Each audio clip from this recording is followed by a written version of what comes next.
Talk Radio with Sandra Beck and Linda Crater celebrate the thoughts and opinions of magnetic, spirited, and influential women. Each week, bold, brilliant women spark vigorous conversations on the complexities of life, love, and happiness. Now here are your hosts, Sandra Beck and Linda Crater. Hey ladies, this is Sandra Beck, and I'm here today with my co-host Linda Crater, and we're visiting with Christine Parma from, is it Vietnam? Is that right? Yes, that's right. Yeah, we got Jacqueline Lopez from Santa Barbara. We've got Lou Paget from, where are you now, Lou? Sherman Oaks, Beverly Hills? I don't remember. Yes, all of the above. And Emily Rinaldi from somewhere in Los Angeles. What's your city? I'm in Whittier. She's in Whittier. She's witty and Whittier. And I'm your host, Sandra Beck, coming to you from Los Angeles. And we're talking today about triggers. Now, from someone who worked many years in the gun industry, my definition of triggers is very different from most people's triggers. Talk about psychological triggers today. And one of the things that I did over the past couple years is I really explored my triggers. I think, getting a divorce and going through 3 years of court can really help you fine-tune what your triggers are. Oh, excellent. Yeah, so I actually took it to heart. I read a book called The Untethered Soul by Michael Singer, and he was talking about thorns. And thorns are something that make us do something, like a sore paw. And we walk on 3 legs, so we avoid our sore paw. Well, triggers are like the opposite effect. Triggers are what makes our behaviors like shoot out, and we lose control, or we let our ego take over, and we become somebody that we really aren't, or we become, as I put it, the person I don't want to be. Mm-hmm. So when I identified my triggers, especially in divorce court, I was like, wow, I got a real hot button trigger, where my kids are concerned. I've got a hot button concern where my likeness is concerned, or my professional credibility. And I kind of was sitting there in court writing all these things down, not really paying attention to the judge. And I realized that not paying attention to the judge is one of her hot button triggers. So, it goes both ways, but just acknowledging we have triggers and finding out what they are make it so much easier for us to control them. We're going to go to Christine Parma. Yeah, thank you so much. Yeah, like you said, the first step really in getting a handle on your triggers is becoming aware of them. And so often we go through life being triggered by events, and you're being triggered when you're reacting, when the anger flares up, when you lash out, when something comes out of your mouth before you've really thought about it. And we go through life reacting instead of responding. And the way to get, in my mind, start getting control of your triggers is, first of all, to become aware of them. And then second of all, ask yourself, how do I want to respond to this? How am I choosing to respond instead of letting my emotions get the best of me here? Or just a knee reaction. Mm-hmm. Right. Mm-hmm. So taking a step back to actually make a conscious choice about how you're going to respond to the situation instead of just, like you said, the knee-jerk reaction, and letting your emotions take over and going from there. Because we all know what kind of messes we can cause by letting our emotions get the best of us, and we say things we don't mean to say, or we would rather not have said. We act in a certain way, perhaps towards our kids or our loved ones, and then we regret it later. And reacting can lead to a mountain of guilt and shame and bad choices in a lot of ways. Mm-hmm. Jacqueline Lopez, I'm going to go over to you because I watched you and Michael for years. And, Michael is a little more impulsive than you. And I love watching you handle the exchanges when you have differences of opinion and differences. You don't react. You actually respond. And I want to know what's your secret. Well, Michael and I have worked our differences and our similarities, because we do have some similarities in our personality, and they're both attractive and also get pinch those basic behaviors that you see in yourself that you hate about your own behavior usually is the one that emerge when someone does that to you, especially someone who you live with and you work with and is your companion, everything. I mean, 24/7 relationship. And it's very important to build trust that person when they or he or she tells you something that might be something that is not so flowery about your personality. Let me give you an example. If you are impatient and that person tells you, sweetie, that behavior that you bringing up is something that continues to happen, and would you consider to being more patient with me?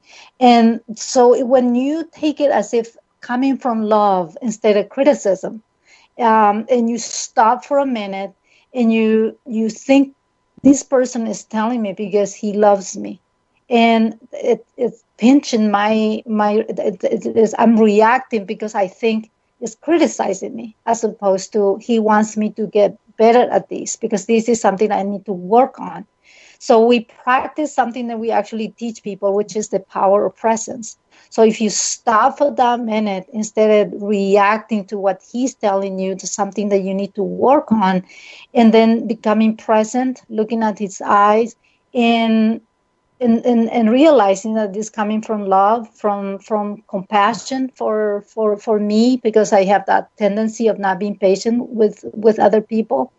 And what he really is telling me is, I actually have the courage to tell you this. He doesn't tell me, but that's what I realize. He actually had the courage to tell me. And I realize that. And I stop and I say, this is coming from love, and I need to take it as a teaching. And I need to change this behavior because this is hampering my progress as a human being. And I should be thankful that he's reminding me of this not so good behavior that I practice on a regular basis, and see what I can do with it and grow as a human being. Lou. So this is Lou Paget, and I think what we can also look at is that triggers can create a negative reaction, but they can also fuel us in a way that something else couldn't. And for me, my triggers are when people are rude and when people are bullies. And dealing with people who were bullies in the area of sexuality to other people and acting like they knew everything, that is what fueled my whole development of the seminars, which turned into the books, which turned into everything else. But I think one thing that we can do is that I think we have to step back and look at how we get raised.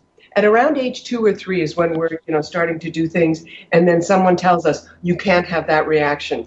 Oh, you have to be quiet about that. So we end up stuffing how we are reacting or feeling about something, and we never really learn to control, like with a little release valve. So then all of a sudden at age 35, 40, something triggers you and you blow up like you're a 2-year-old, and that's because you did learn it at 2. That's what you learned. And no one taught you the release. We have to get to a certain age where we feel like, oh yeah, now I have to understand what it is that's doing this. Like San, the judge not being listened to, that's a problem. That is a problem. That's a problem. But, and Jackie, I'm looking down at Return to Sex and Intimacy, which has been, part of the work that you and Michael did. And it has phenomenal resources in it. And it does look at that. Mm-hmm. If you're giving someone direction in the area of anything, particularly for me, I'll talk about sexuality, use one word. Do not use a whole sentence. Lighter, softer, left. More. Hey, more. Because one word is heard as direction. Because a lot of people get triggered in sexuality, and when they're being intimate, when someone says something the wrong way, they think, oh, I'm being criticized, or this, does not. And it was a man who told me this. He said, use one word. A sentence is heard as criticism. Never forgot that. Ag, who's next? This is Christine. So that's really interesting to me that he would say that a sentence is taken as criticism. Well, I'll have to remember that one.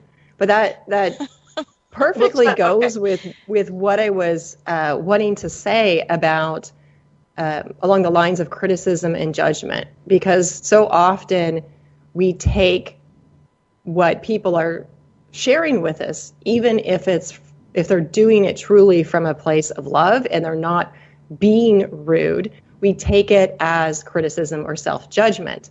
And it snowballs, I think, in our minds because we make up a story about what that means about us, about our self-worth, about how we're valued by others, about how we are or are not contributing to the world. We can blow it up into the biggest snowball of this person's judging me and criticizing me, and my life means nothing. I mean nothing. I'm worthless. I'm valueless. And when we're feeling triggered, one of the questions that I like to have my clients ask is, what is the story that I'm telling myself here about this situation? What is the interpretation that I am choosing to take on, and the perspective I'm choosing to have about what this person is saying? Because we all know that somebody could give you a compliment. They could say, wow, your hair looks great. And you could take it as, what, does my hair look awful most of the time? It looks great today, but normally it looks like, a terrible mess. We can all turn a compliment into a criticism. And that, first and foremost, has to do with the way that we think about ourselves and the way that we're judging ourselves and criticizing ourselves. This is Linda. I would say that it also takes into account that we filter everything through our previous experiences or our beliefs or where we are at that minute in time. And I think that those filters can help us either delete what someone said, distort it, or overgeneralize it. And we do a lot of this teachings when we don't even realize we're doing it. So we are going to continue our discussion on triggers after this short break. We're talking to Christine Parma, Jacqueline Lopez, Lou Paget, Kimberly Rinaldi, and Sandra Beck. We'll be right back.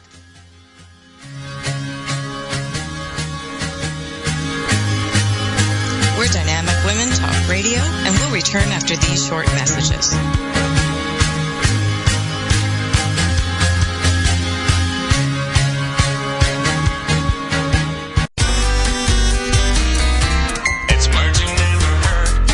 Heard about the two window washers who were trapped on a dangling scaffold nearly 70 stories high on the new One World Trade Center tower for nearly 2 hours. Just a little more than a week after the nation's tallest building officially opened, throngs of New Yorkers were gone goozling up at the window washers as firefighters sawed through a thick double-layered window to rescue them.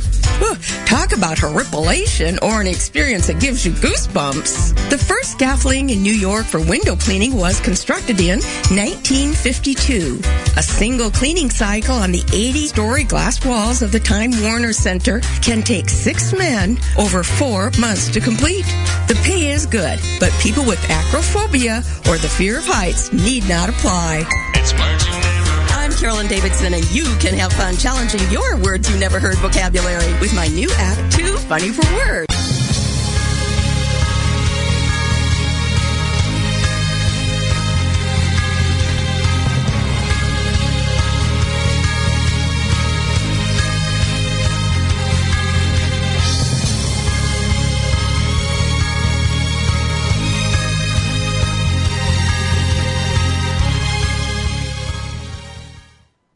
Hey, ladies, this is Sandra Beck, and this is Dynamic Women. I'm with my lovely co-host, Linda Crater. We're visiting today with Christine Parma, Lou Paget, Kimberly Rinaldi, and Jacqueline Lopez. We're talking about triggers. Now, I want to go into the concept of triggers being story-related, because, see, when we're babies, any of you who've had kids know that, babies come with like a real pretty good blank slate, unless, they're bringing in their past lives and all those other things that cram in there, or the voices in their little baby heads. But for most of us, we just come in kind of with this blank slate, and we have a fear of falling, and we have a fear of loud noises. Well, everything else we make up. from that point onward, we make up our fears, we make up our stories based on our interpretation of events and experiences we had. So given that, when we have somebody trigger us with something, we got to think back to, hey, what is the trigger? Where is this from? Like a couple of weeks ago, I used this new dry shampoo after my spin class. I went into the office, and the guy I work with, who I'm very interested in, looks at me, smells my head, and goes, "Gee, your hair stinks." And I said, "What?" And I wanted to fire back with him, like, "Okay, gel boy, you got enough gel in there to create an oil slick." And I was like, all these things in my head. And, it was like go time. And then he was doing something on a piece of paper, and I was really trying to stab his neck with an envelope opener. And then he looked at me and he says, "I don't want clients when they come in, to think badly about you or to have a reaction because that, whatever you're using is really strong." Well, I realized it was the dry shampoo. It wasn't me as a person. But when I went back to my office and stopped fuming for a few minutes, I realized it took me right back to when I was a little sister, and my older sister, everything she did was great. She didn't have scabs on her knees. She didn't have a nail sticking out of her hand because of an unfortunate hammer accident. She had her ballet shoes and was going on to class with her perfect hair and her perfect makeup. So it made me feel like a grubby little kid again. And I just, wanted to go claws forward and, rip his head off. And all of that was my own narrative. It had nothing to do with the idea that this dry shampoo had a strong scent. I had never used it before. I didn't produce it. I didn't create it. I wasn't the scent engineer behind it. But yet I took it immediately to heart and realized, wow, there's another trigger. It's your filter. It's my filter. It's my story. It's my narrative. And these stories that we tell ourselves just create this reality that maybe is true, maybe not so true. Kimberly Rinaldi. Well, as a 5'3" perimenopausal hair trigger, that's all I am at this point. I've taught behavior and worked in behavior for 30 plus years.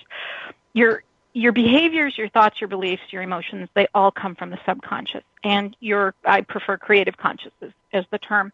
It stores memories. It organizes the memories. It's a domain of emotions. It represses memories with unresolved emotions. It controls and maintains all perceptions. So all of these triggers are unconscious. As that 5'3" hair trigger that I'm dealing with right now, I actually have to go back and really sit with things because I have been so emotional and sensitive. And if I'm not flipping the switch into tears, I'm flipping the switch into, what exactly did you mean by that? And for me, I realize this is hormonally directed because I'm going through a natural menopause. I am not using any medication. And, we're talking about how things happen in your life. We become more triggered when we're unhappy, when we're unhealthy, when we're not in balance within our own selves. We're dealing with the unknown, and that is what your unconscious does. So working from a perspective that it takes things personally, it's symbolic, and it's going to create a story, helps to unravel, hey, it doesn't have to be this story. Does that make sense? It does. And it's funny, Kimberly, this is Linda. I think that oftentimes our fears don't match our facts. And that comes the experiences and the values and the beliefs that we had before. But right. we really do have this battle in our head, between our ears, and it's crazy nuts. So if your fears don't match your facts, but you're basing your response and your reaction on those fears that in your mind seem right, that's a lion, not a pussycat. Yeah. Okay. This is Lou.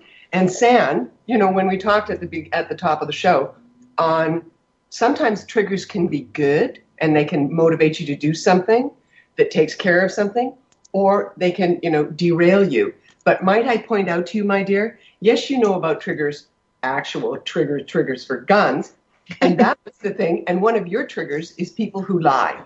Yes. Yes. Like flat I out. agree. And do you remember this Beyonce who lied about, his guns and where he did his gun training and everything, and you were just like this. You dusted the ground with him. Yes. Then there was the guy who tried to claim he had this sort of military experience, and you were like this, and you hit the big BS meter on that one. Yes. Those are your triggers, which then took care of other things. Now, if we talk about story-related triggers, mine was my mother.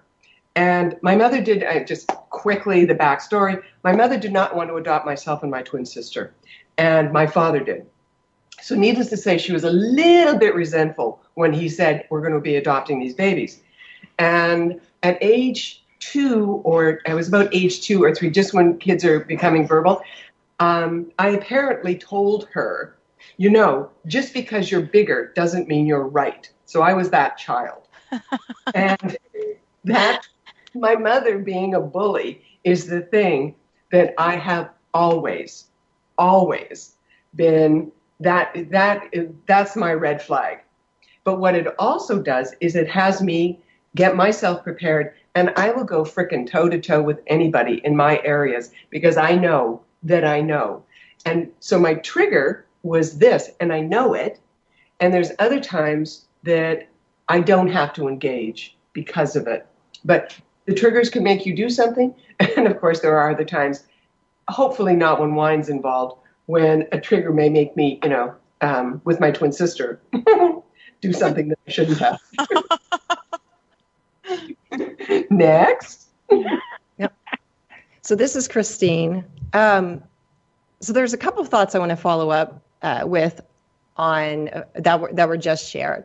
The first thing that I want to follow up on is what you just said about triggers can make you do something. And in that phrase, and you may have meant it in a different way, but we all have to pay attention to the words that we're using. And when you say triggers make you do something, that is a very disempowering perspective to have around triggers and people's ability to influence us, should I say, or our inability to control how we react. Because when you say triggers make me do something, you are giving your power over to that thing that has triggered you instead of owning your response. And when you look at triggers, usually you're triggered just like by people lying to you. That's one of mine for sure. Mm-hmm. The big guy beating up on the little guy is another trigger for me. When you look at what your triggers are those things that are out of alignment with your personal values. Mm-hmm. So when you get really clear on what you stand for, what your personal values are, you can become more aware of why you're being triggered by certain things. And then when you understand from a spiritual also perspective that no one can attack you unless you choose to perceive it as an attack, you take back your power around the situation. And this concept was up for me in the morning inspirational reading that I do. And it says, nothing except your thoughts can attack you. And when you look at it from an energetic and a spiritual perspective, it's true. Now, we may not like the truth that essentially nothing and no one can attack us except for us. And what we are perceiving as an attack is a reflection of the energy that we are putting out into the world. And sometimes it's a learning opportunity for us. Like, I'm not condoning people lying or cheating or stealing or hurting others. You're not condoning the action. But I think what it raises is the opportunity for you to notice, where am I out of integrity with my own values around lying? Where am I out of integrity in some way in my life about cheating or stealing, even if it's something small, like, taking more deductions on your taxes. All of these small or seemingly small energetic violations of your integrity get reflected back to you in your world so that you have the opportunity to heal them in yourself. how's that for a different perspective? Mm-hmm. I don't think it's that different, actually. Yeah. Okay. I'm Jacqueline. I'm going to continue this. Well put. I'm like a Miss Why. I always want to know, why do I behave that way? Why he or she behave that way? What is it? What is it? The deep? I like to dig deep. Why people behave a certain way? So ostracized. It turns out that way back in the savannas, in our ancestor time, we have this wiring that we want to survive. So the fact that somebody triggers us and tells us something that we don't like the example Sandra gave, that this person didn't like the smell of her hair, then in our ancestral memory, that's translate into I don't like you. And so our mind is telling us, oh, he doesn't like me or she doesn't like me. Mm-hmm. Way back then, that means I am ostracized from the tribal group. I'm not being liked by the boy, or I'm not being liked as a girl by a man. That translate into I'm not being liked, I'm not going to have my partner, and I'm not going to survive. So we always looking to be liked by our parents when we are children, by, when we become teenagers, start being liked by boys or whatever your preference is. But I study this. Why do we behave that way? And I just want to express that for those people who are listening, that this type of behavior that all of you ladies have explained so beautifully and gave plenty of examples. So I didn't want to repeat that, because what I was listening is exactly what I agree with all of you. But I want to go to the why we behave that way. Is the survival, the wiring of survival of the species. That's why we do that. We don't want to be ostracized either by our parents, our sister, our classmate, our future mate, etc., etc. So we want to be liked, and we want to be, be liked by the tribe. So basically, that's why we behave that way. We are winding right up for another break. We are listening to The Tribe. You're listening to Dynamic Women Talk Radio, and we'll be right back.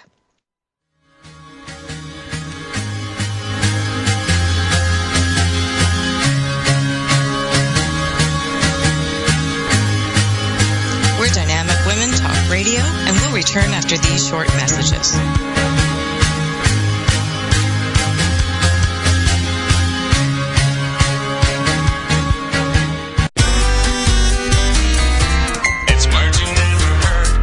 Do Not Disturb sign has been around as long as there have been hotels where discretion was a better part of value.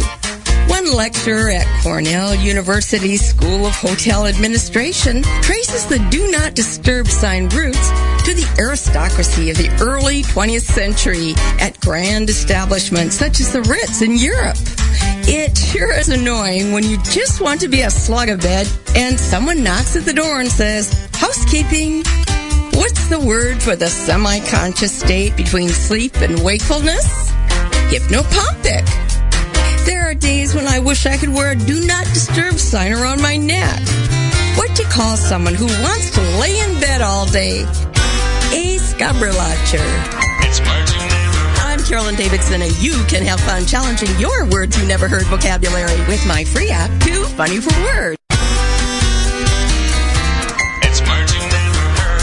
A good idea to marry someone just as smart as you, if not smarter, because according to studies, you'll have a built-in brain booster sitting right across the breakfast table.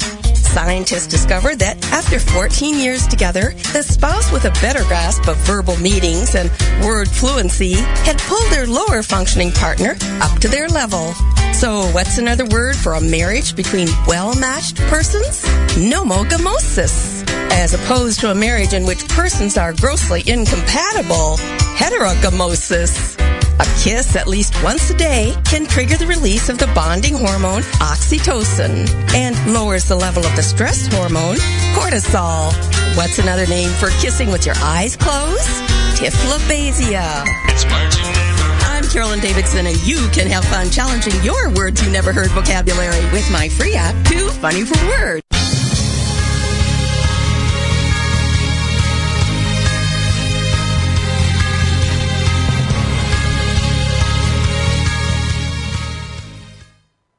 Hi, ladies. This is Sandra Beck. I'm here with Linda Crater, Jacqueline Lopez, Lou Paget, Kimberly Rinaldi, and our special new guest, Christine Parma. Now, we're talking about triggers. And, you know, one of the neat things about triggers is we have choices. We have choices in our lives. We can make choices when we are triggered. And, you know, I have a spin shirt that I wear to teach my spin class that says, I spin because punching people is frowned upon. And, you know, everybody, I love it. That's awesome. They do. They totally laugh when they get it. And then when I talk to them and they find out that, you know, I speak on behalf of domestic violence, you know, survivors, and I talk a lot about, you know, choices people can make after experiencing domestic violence.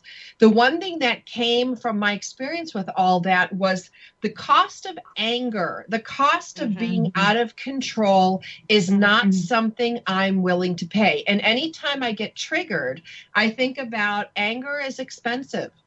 You know, so you get angry and you get upset. You know, when you think about all the things you've done in anger, you know, you've lost a relationship, lost a friendship. You might go to the judge and get a restraining order. You know, all these things happen to us and we have to make a choice. And when I get triggered, the first thing, just like Pavlov's dog, it's like I'm triggered and I'm like, anger is expensive. Anger is expensive. Like, don't go to anger. Don't go to fear. And if you can transmute those feelings, you know, like one of the things when I left my marriage is, you know, I was told I was worthless. I would never accomplish anything in my life, yada, yada, yada.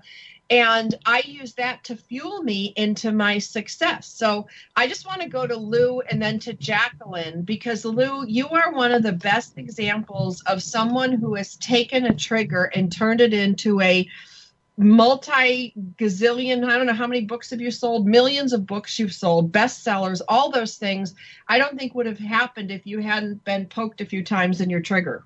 Well, there's no question about that. And when my mother died, I was 23, and I started looking at where and what are we here for? And that is when I started realizing that my mother was a bully, and that's what triggered me on stuff. But what it did for me is that I could then walk into a room and see right away what was going on. What it also did was I was in sciences, and I saw people getting beaten up because people who were doing their master's or their PhD were acting like they were so much freaking smarter than anybody. And I was like, first off, that's like really rude. But secondly, you're not accurate. You're just saying something. And in the area of sexuality, I knew I wasn't getting the right information. So the trigger for me is we were getting given information from the adult industry, which isn't accurate to begin with. It's someone else's fantasy. Some other guy shooting a film and saying it's this. And, you know, we're talking, 15, 20 years ago. And what I looked at was people really wanted the information, but they didn't know where to get it. And so the bullying was the thing for me that I started doing seminars. And then the seminars turned into the books. But I can smell a bully from miles away. And I can smell when something is not accurate in my field. Like for any of us, our fields, we know our fields. And you know when someone is a little bit off when they're asking a question or their representation. But the thing, it was, thankfully for my mother, here's the other thing. I didn't have a mother, obviously, who told me, my God, you're so amazing. To the contrary, I had a friend of mine say, oh, well, lucky you. And I'm like, okay, explain why I'm lucky. And she said, I had a mother who did tell me that, who told me I was like awesome. Everything about me was like so completely amazing. And she said, and then I got out into the world and they didn't think that. And she said, I was so shocked that the world did not think the same way. So her trigger was, I'm not being told the truth about things. I need to, settle myself into something else. But it took her a period of time to figure that out in the same way for all of us. I mean, I know the spiritual side of it. I know the, all of the parts. And it is true. But I can see bullies and go, I recognize you. That's obvious. Mm-hmm. You know who I think the biggest bullies are? Driving. Anyone who has a car that does this. Jacqueline Lopez. That's going to be a tough one to talk. What's that, Jackie? All right. So you gave me just like, I feel the same way. My mom, when I was little, I heard her saying she's not doing well in school and with her friend. And automatically in my recording and my radio station that I brought my entire life was, I was not good in school. I'm not going to make it in college. And to prove the contrary, I studied day and night. I studied like if it was my life depend on it. And I graduated from college. So that's one thing that you reminded me, that it, instead of condemning, triggers can actually be a positive thing instead of thinking, oh, this is something I should avoid. Most people actually use it to progress in their career. In my case, otherwise I would never gone to college, and probably that served me really well. And another one is make differentiation. When someone tells you something, this is just I use it on my own in my own life. My ego is one thing, and my higher self is the one that is step up above the drama. If someone tells me something, my ego is the one that want to respond and react to it. My higher self take it as well, maybe it's true. Maybe it's something that I should work on. So those two I want to contribute for people who are listening. The differentiation between your ego, who get trashed all the time and is very sensitive and has a very sensitive, is very sensitive, and your higher self that never can be touched because you are divine and you are perfect the way you are. So that's my contribution. Yeah, this is Christine. And I totally agree. There can be positive and negative drivers, shall we say. And I think a lot of times, though, people don't differentiate between the two, between the positive and the negative. And even when you're, for example, in your example, Jacqueline, of wanting, being pushed academically and going to college, I had a similar experience, except when I look back at my need to achieve, I had to be the A+ students. I had to, get an A on every test, and God forbid I get less than an A. It was like major meltdown mode for me. I had this need to achieve, but it was self-imposed for the most part. And instead of being a positive trigger, it had a lot of positive results. I went to college. I did really well. I got the high grades like society tells you should. I was the honors student. But when I look at the cost, because what was really driving me underneath that need to achieve and was a need to prove myself, stemming from a lack of self-worth and feeling like I wasn't good enough. So I feel like in any situation, you can be pushed, shall we say, by a negative trigger or a negative driver, or pulled by what you really want to create, by that dream or that desire or that enthusiasm for helping people and serving people. And if you don't differentiate between the two, you don't take the time to look at, am I being pushed by feeling like I'm not good enough? And that's why I need to work 70 hours a week, because I'm afraid if I don't work 70 hours a week, I'm not good enough and my boss is going to fire me, or I'm not going to succeed? Or am I being pulled by the need or the desire to be excellent in what I do? And unless you differentiate between the two, I think people can default to operating at a subconscious level out of fear. And that has very real consequences in your life, not only from an emotional perspective, but from a physical perspective. If anybody's read the work of Louise Hay or any of the other spiritual teachers out there who talk about how emotion actually gets turned into physical disease in your body, and you've probably experienced it yourself, even at a very a simple level. When we moved to Vietnam, I was so stressed out by the situation, and it had so much to do with the story that I was telling myself about the transition here and what it meant for my business, because I had to stop everything in my business for 6 months in order to transition my family over here. And things weren't like I thought they should be. And I got very attached to how I thought things should be here in this country versus how they were in the United States. And I got so caught up in that I actually broke out in full body hives, like head to toe. I looked like a cheetah.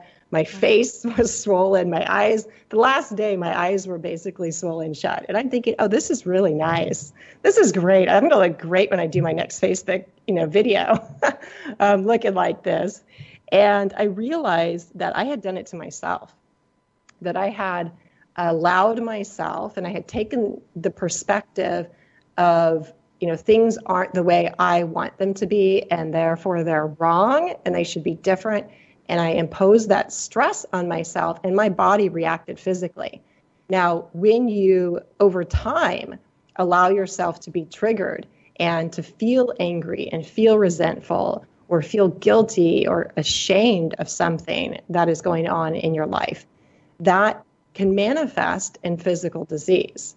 And, we don't have to talk in detail about exactly, what it can manifest into, because it can manifest in all sorts of ways. But there is a real cost to being driven by the triggers versus being pulled by your desires or your dreams or a positive intention. And we need to go to break. And yes, triggers can be both emotional and physical, and they can be very negative. But as we've spoken about too, they can be positive and be a motivator as well. We are talking further about triggers with Jacqueline Lopez, Lou Paget, Christine Parma, Kimberly Rinaldi, and we will go to a commercial break right now. You can find out more of our shows at dynamicwomentalkradio.com, where you can also look up the bios of our wonderful guests and learn more about them as individuals. We are so glad you've joined us. We have a short break, and we will continue. We will come back and talk about all or nothing thinking and how that plays into triggers. We'll be right back.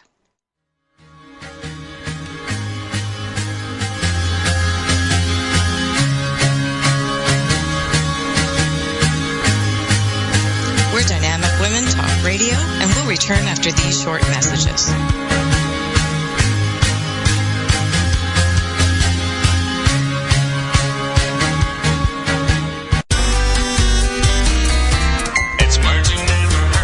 We spend a lot of time in front of it, but do you know who invented the television set? The short answer is John Logie Baird, who invented the television set in 1925. The longer answer is that many people worked on different inventions that eventually came together to make a television set. The very first television show was a broadcast of the opening ceremony of the New York World's Fair in 1939. The first television commercial was for Bulova watches. The cost of that commercial? $4. And so began the herkle-durkle and thurgy-lurgy, or the idle relaxation of watching television. Of course, in the early days, we got a lot of exercise watching TV. We had to walk both ways to the television set to change the channel. I'm Carolyn Davidson, and you can have fun challenging your words you never heard vocabulary with my free app, Too Funny for Words. It's the Fitness Minute with fitness expert Annette Hammond. Have you tried to get on a regular exercise program but find that you keep quitting? I know that's frustrating, but there is a way to rise above it. Changing your approach may be all you need. You may feel burned out or exhausted because you're overdoing it. Going from getting no exercise at all to working out several days a week at a high intensity is bound to make you quit. Maybe you find walking on the treadmill boring, or when you cycle, you think, do I really have to do this the rest of my life? Or you may be so sore that you can barely get yourself up to exercise the next day. Be sensible. Find an exercise mode that you love doing. Get proper instruction. Don't skip your workouts and mix it up. Do a variety of things and don't let boredom set in. Keep up the good work and don't quit. All of your time and effort are well worth it. For the Fitness Minute, I'm Annette Hammond. Like us on Facebook.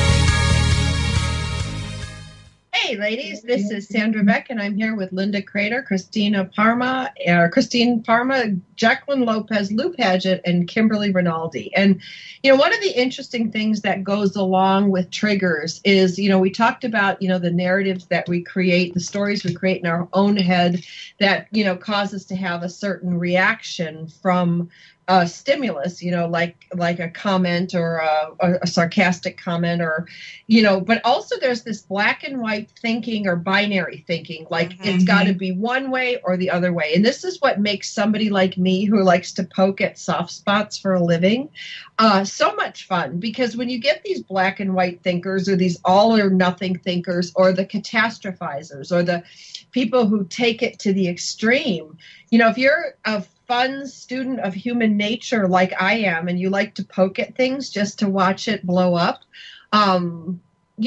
it's very interesting, because you can actually watch the railroad cars stack up, as they're talking, and then they're getting that engine hooked up, and they're like hitting the throttle going over the hill. And then you just sit back. And I kind of learned how to do that from my attorney when I was in divorce court. Because you can just throw a little wrench right into that monkey works and watch the train derail. And it's so easy when you recognize it. And it's, it's something, like most of the people listening today wouldn't be those people. They're like the Amish. They don't listen to this show. But, for those of you that know. I heard that you have those tendencies, just know there's people out there like me that find it fun to poke at those things. Who's going to go first? Who wants? I'm going to go. I'm going to go. Wait, because this is Linda. I was married to someone who loved to throw out the sarcastic comment or the passive-aggressive phrase. And for years, so many years, I would bite the hook and off we would go, and I'd respond and I would feel worthless, and it was all or nothing thinking, and it was terrible. And that's where this quote comes from: never wrestle with a pig. Both get me, but the pig loves it. Yeah. Kimberly Rinaldi here, speaking to you live, ladies. If you have a piece of paper in front of you, just take a pen and put a spot on a piece of paper. Just do a little dot for me. Yeah. We're going to go through a little exercise here. Yeah, you got it. But I do remember the time period that I went through that. I would bite that hook because, I could solve that. That was incorrect reasoning, but I couldn't. And I was being baited on purpose. Yeah, absolutely. Here's the thing. Every experience is a neutral. So put that little dot on a piece of paper. Think about it from a one-dimensional perspective. It's a dot. Two-dimensional is what people tend to think in. In a two-dimensional perspective, that dot has 360 degrees around it, correct? Yes. It's a pimple in my mind. Go ahead. Okay, but when you look at every experience as that dot, now you add in time, space, personal experience. There's an infinite number of potentials. Mm-hmm. It's no longer binary. There is no right or wrong when you look at things that way. When you start to realize that every experience is neutral until you put a value on it, right, that in a two-dimensional perspective, you have 360 potentials. In our current perspective, again, taking into consideration time, space, emotions, experiences, it's infinite. You have an infinite number of choices to make. Absolutely true. What helps? Yeah. It does. That train derail, because I was very left-brained. I was very black and white. I was raised by a passive-aggressive mother who, when other people go passive-aggressive, I think, you've not met the queen. The queen had me at 11 years old crying and begging for her to tease me because she said, and I quote, well, if you're just going to be a baby about things, we'll stop including you in this. Oh. I stood there going, please, Mom, please. I promise I won't feel bad. I promise I won't try. Tease me. That is unfrickin' healthy. So, Correct. Talking about where triggers will push you, that pushed me into studying how to heal trauma, behavior, boundaries, healthy communication. So when people go down that road of passive-aggressive, I just think, aren't you cute? But seriously, that dot think about every experience. It's a neutral. Two-dimensional representation, there are 360 choices you have to make. There isn't anything black and white. And then multiply that infinitely. You can choose to go anywhere with anything and lose the trigger. Which is why triggers can be managed. Yeah. I agree. So you can tell that's a real passionate one for me. No. Love that. Kimberly, but understanding all the different dimensions of the dot, it makes me think of all the different, thoughts and feelings of human beings out there. And when we think that we can think for them, we think we know what they're thinking. We think we know why they did it. When you gave that 365, whatever, I got news for you. 364 times you're going to be wrong. Yeah. Well, in picking up on that exercise about the dot that Kimberly just shared, there's the saying, you probably have heard it, if there's a horrible car accident and you had 20 people witness the accident, you'll have 20 different perspectives on what happened and what people are thinking about the accident and who was at fault and who wasn't at fault. And it's because we all have our filters. We all have our own perspective, our own life experience through which everything we experience is being filtered. Now, when you look at the importance of being able to take a different perspective, of looking at that dot from 360, that is, first of all, it's a neutral experience. But even if you can't get to the point where you feel like, okay, this horrible thing or this that somebody said to me or this this thing that's triggering me is neutral, if you can get to the place where you can say, all right, let me see if I can approach it from a different perspective. What could the other person be thinking or meaning, or what could their filters be that they would say something to me like, your hair stinks, right? You found out that it wasn't a personal insult per se, but it was coming from a place of concern about what clients would think when they came in to the office. So when you can shift perspective, it is freeing in a really big way, and it also allows you to start neutralizing that feeling that you have of being triggered, because you're considering other possibilities, other options for how this could be approached. And in neurolinguistic programming, there's a saying that everybody at any point in their life is making the very best decisions they can for themselves, which then it follows that they're, speaking and responding or talking with you and interacting with people in the best way that they can, given the resources that they have. And by resources, that means the belief sets that they're carrying around, their filters that they have, their life experience. And if you can start to think from that perspective, like, okay, what is the best, if this is the best thing that the person can do at the time, what must they be going through, or what must their limiting beliefs be, or their perspective be, that they would say something like this to me? Like, say it's a hurtful comment or a criticism. And when you can start to shift perspective and really have some compassion for the other person, that's where you can step into releasing the hold that the trigger has on you, and taking it further, getting into forgiveness work, so that all of these hurtful comments or things that you feel were, how you were wronged in your life, that you can start to let those go, so they're not like a ball and chain around your ankle anymore, and you can be free to live your life in a way that makes you happy. Jackie? I will follow that. I was thinking while I was listening all this wonderful statement from all of you, how can I explain that I have been using triggering for my business?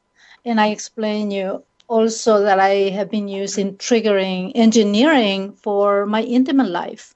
When I'm an entrepreneur and I help businesses in the past, I help businesses get online.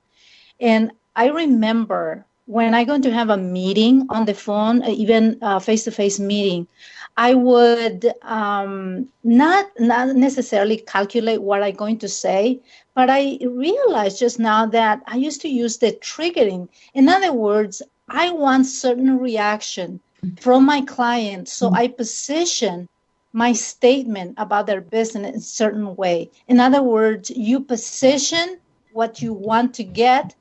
It had a lot to do with triggering. What is the triggering reaction you want? In the same way, in the bedroom with my partner, if I tell them, sweetie, I don't like the way you do it because this and that, that's accusatory.